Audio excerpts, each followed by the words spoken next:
আসসালামু আলাইকুম ওয়া রাহমাতুল্লাহি ওয়া বারাকাতুহু।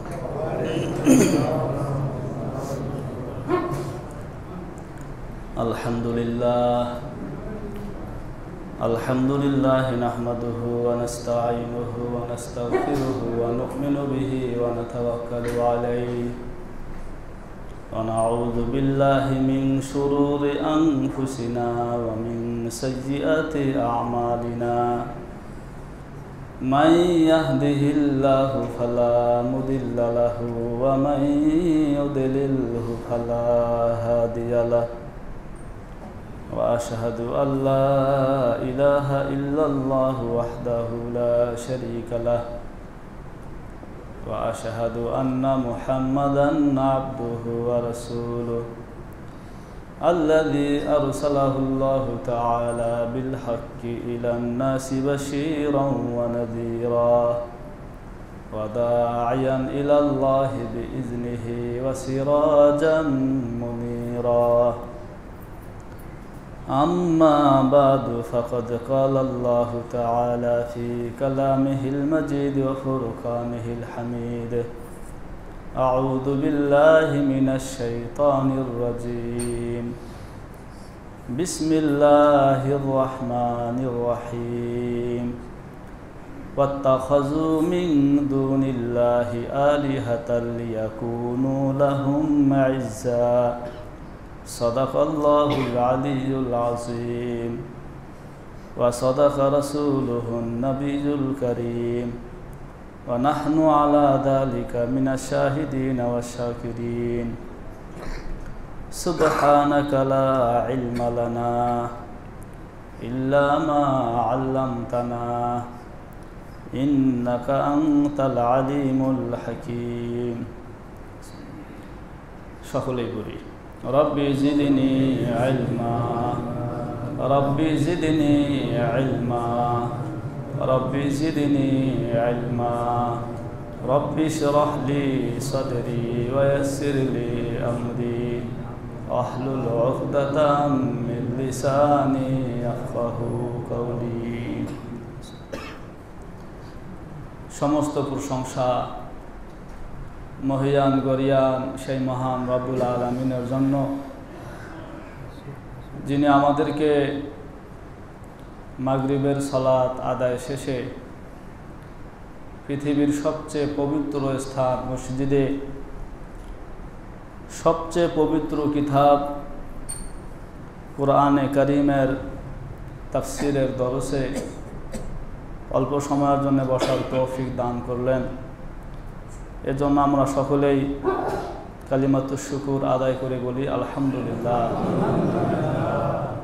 এবং লাখো কোটি দরুদ ও সালাম বর্ষিত হোক সাইয়্যিদুল মুরসালিন খাতামুন নবিয়্যিন রহমাতুল আলামিনের পবিত্র রূহের ওপর, যার উম্মত হওয়ার পরম সৌভাগ্য আল্লাহ আমাদেরকে দান করেছেন। আমরা তার শানে সংক্ষেপে দরুদ পাঠ করি, সকলে বলি সাল্লাল্লাহু আলাইহি ওয়াসাল্লাম। মুহতারাম হাজিরিন, আমাদের ধারাবাহিক সাপ্তাহিক তাফসিরের আজকের দরস বা আজকের পাঠ বা আলোচ্য বিষয় সূরা মারিয়াম, আয়াত নং 81 থেকে 84 পর্যন্ত মোট 4টি আয়াত, 81, 82, 83 এবং 84, মোট 4টি আয়াত। আল্লাহ রাব্বুল আলামিন তৌফিক দান করলে তিলাওয়াতকৃত আয়াত সহ মোট 4টি আয়াতের সরল অনুবাদ, সংক্ষিপ্ত ব্যাখ্যা ও শিক্ষা সম্পর্কে কিছু জরুরি কথা আমি আপনাদের খেদমতে তুলে ধরার চেষ্টা করব ইনশাআল্লাহ। আমা তৌফিকি ইল্লা বিল্লাহিল আলিয়্যিল আযীম। মুহতারাম হাজিরিন, যে আয়াতে কারিমা আমি তিলাওয়াত করেছি তথা সূরা মারিয়ামের 81 নম্বর আয়াত, এই আয়াত নাজিল হওয়ার একটি প্রেক্ষাপট, একটি শানে নুজুল আছে। প্রায় সমস্ত তাফসিরের কিতাবে বিষয়টি নিয়ে এসেছে। সেটা হলো এই মক্কার মুশরিক যারা যারা মুশরিক, যারা শিরিক করত, তারা তাদের শিরিকের পেছনে একটা যুক্তি তুলে ধরত। সেটা হলো রিজিক দাতা, আমাদের জীবন দানকারী, মরণ দানকারী আমাদের স্রষ্টা আল্লাহ। তবে আমরা এই যে দেবদেবীর পূজা করি, উপাসনা করি, এজন্য যে এরা আমাদের পক্ষ হয়ে কিয়ামতের ময়দানে সুপারিশ করবে, আমাদের সহায়ক হবে। তার মানে আল্লাহ পর্যন্ত পৌঁছার এগুলা মাধ্যম, আর না হয় স্রষ্টা হিসাবে আমরাও আল্লাহকেই জানি। যেমন কোরআনে কারিমের একটা আয়াতও আছে এই ব্যাপারে, আম্মা ইয়ারযুকু মিনাস সামাই ওয়াল আরদি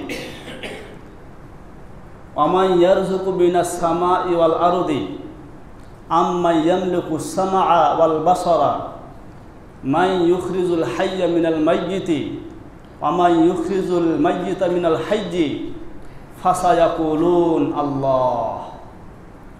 যদি তাদেরকে প্রশ্ন করা হয়, আসমান এবং জমিন থেকে তোমাদেরকে রিজিক কে দেয়, তোমাদের কান, তোমাদের চোখের স্রষ্টাকে, কে জীবন দান করেন আর কে মৃত্যু দান করেন, ফাসায়াকুলুন, তারা বলবে আল্লাহ।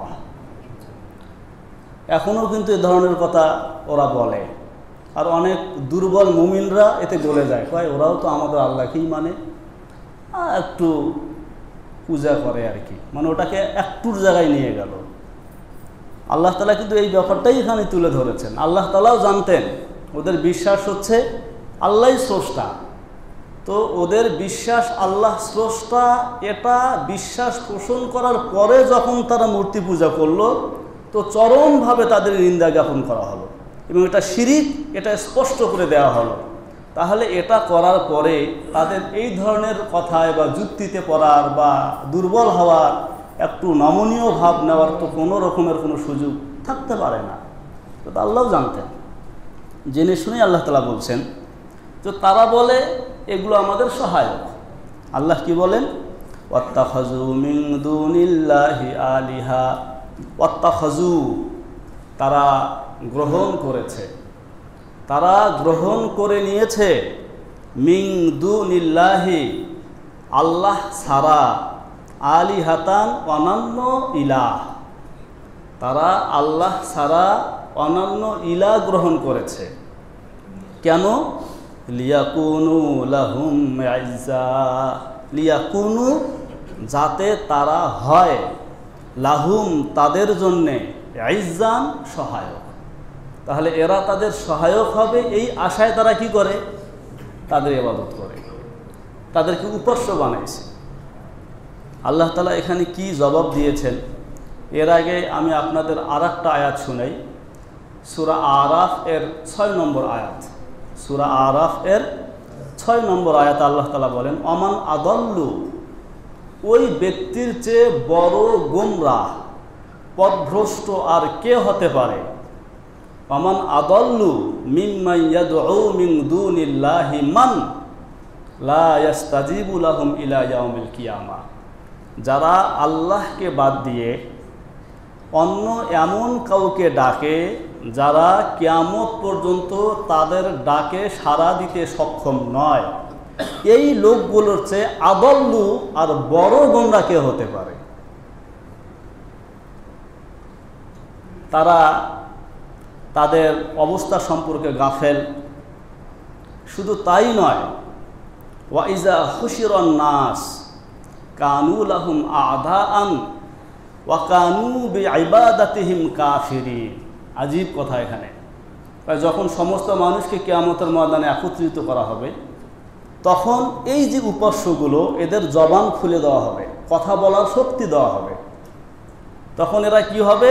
কানু লাহুম আদাআন, যারা এতদিন তাদের কলা খাওয়াইছে, বিভিন্নভাবে কি করছে, উপাসনা করছে, ইত্যাদি ইত্যাদি করছে, এরা তাদের শত্রু হয়ে যাবে এবং তারা যে এদের ইবাদত করতো এটাকে অস্বীকার করবে, উল্টা তাদের বিরুদ্ধে মামলা দায়ের করবে, হে আল্লাহ, আমরা তো কথা বলতে পারতাম না, আমাদের কথা বলতে না পারাটাকে এরা সুযোগ হিসাবে কাজে লাগিয়ে আমাদের ইবাদত করেছে, আল্লাহ আমরা এদের ইবাদতে কখনোই সন্তুষ্ট ছিলাম না, আমরা তো চাইতাম তারা আপনারই ইবাদত করুক, কেন তারা আমাদের ইবাদত করেছে শাস্তি লাগান।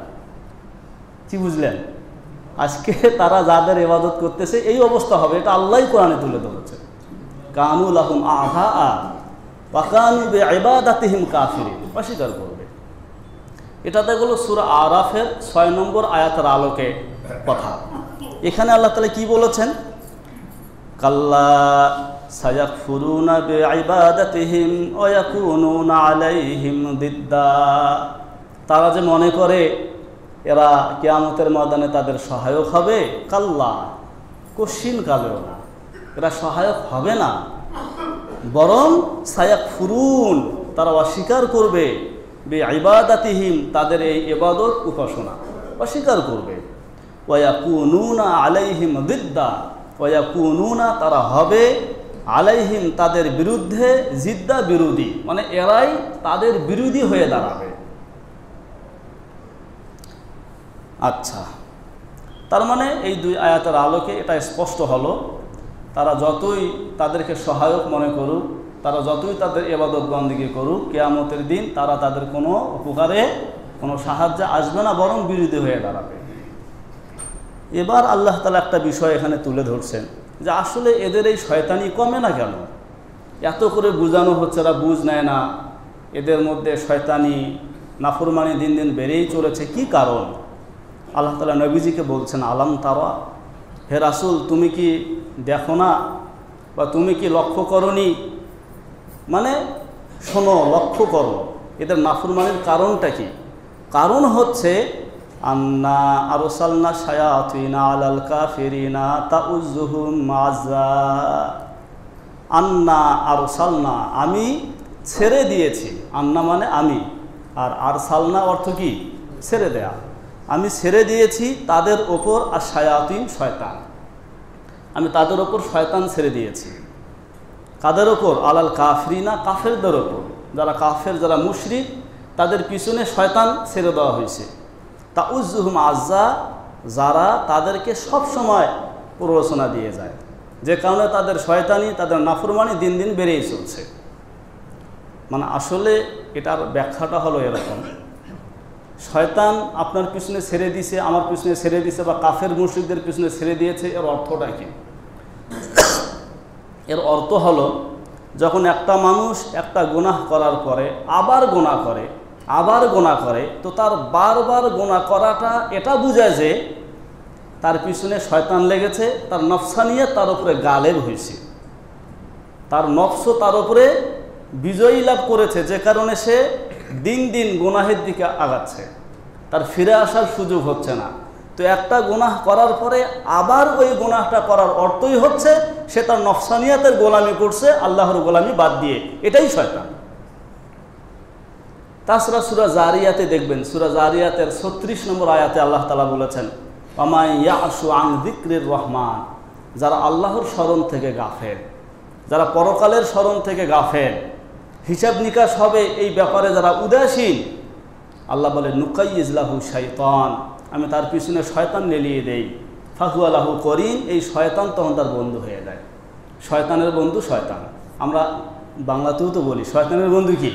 শয়তানের সাথে শয়তান সহজেই মিলে যায়। তো ওই শয়তানের সাথে শয়তানের একটা মিলও আছে, সহজেই মানুষ শয়তানের পক্ষ নেয়, মানে তারা যারা ওই প্রকৃতির। তো একটা মানুষ যখন গুনাহ করার পরে বারবার গুনাহ করতে থাকে, সেটা থেকে ফিরে আসে না, এটার অর্থ দাঁড়ায় সে আল্লাহর গোলামি বাদ দিয়ে নফসানিয়াতের গোলামি শুরু করেছে, এটাই হলো তার পিছনে ছেড়ে দেওয়া শয়তান।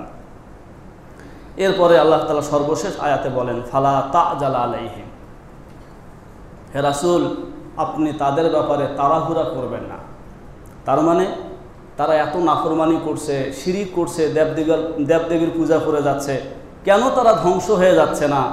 আপনি তাদের ধ্বংসের ব্যাপারে তাড়াহুড়া করবেন না। কেন? এই জন্য যে ইন্নামা নাউদ্দু লাহুম আদ্দা, ইন্নামা নাউদ্দু, আমি তো গুনছি, লাহুম তাদের জন্য, আদ্দা দিনক্ষণ আর সময়, তাদের দিনক্ষণ সময় আমি গুনছি, আপনাকে তাড়াহুড়া করতে হবে না। তার মানে আমি তাদেরকে একটা নির্দিষ্ট সময়ের জন্য দুনিয়াতে পাঠাইছি, হে রাসূল অতটুকু সময় পার হতে দেন, এরপরও শুরু হবে তাদের পরিণতি কত খারাপ হয়। তাড়াহুড়ার দরকার নেই। আমি তাদেরকে যেই সময়টুকুন দিয়ে দুনিয়াতে পাঠাইছি অটুক পার করতে দেন।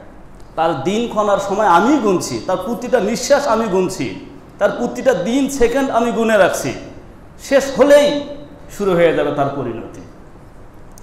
এই হচ্ছে 4টা আয়াত, যেটা সরল অনুবাদ আমি আপনাদেরকে শুনাইলাম। 4 আয়াতের 4 আয়াতের বার্তা আর শিক্ষাটা হলো এই, সতর্ক বার্তাটা হলো এই, আল্লাহ তাআলা এই 4 আয়াতের মাধ্যমে মানুষকে শিরিক সম্পর্কে সাবধান করেছেন। কি সম্পর্কে? শিরিক।